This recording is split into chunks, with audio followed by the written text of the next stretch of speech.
Russia Ukraine যুদ্ধে এবার নতুন এক বিস্ফোরক মোড়। রুশপন্থী হয়ে যুদ্ধে অংশ নিয়ে প্রাণ হারিয়েছে উত্তর কোরিয়ার অন্তত ৬০০ সেনা, এমন দাবি করেছে দক্ষিণ কোরিয়ার আইন প্রণেতারা। বুধবার দক্ষিণ কোরিয়ার সংসদীয় গোয়েন্দা ব্রিফিংয়ে জানানো হয়, গত ৬ মাসে উত্তর কোরিয়ার প্রায় ৪৭০০ সেনা হতাহত হয়েছেন। এর মধ্যে নিহত হয়েছেন কমপক্ষে ৬০০ জন।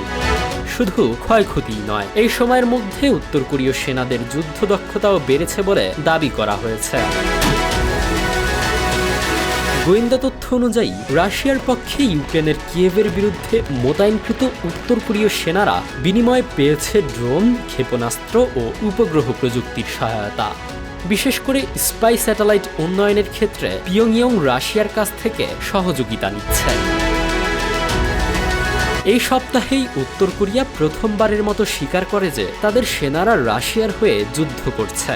তারা জানায়, কিম জং উনের আদেশে কুরস্ক অঞ্চলে রাশিয়ার সামরিক নিয়ন্ত্রণ ফিরিয়ে দিতে সহায়তা করছে তাদের বাহিনী। এদিকে জাতিসংঘের নিষেধাজ্ঞা অনুযায়ী তৃতীয় কোনো দেশ সেনা বা কর্মী পাঠানো উত্তর কোরিয়ার জন্য নিষিদ্ধ।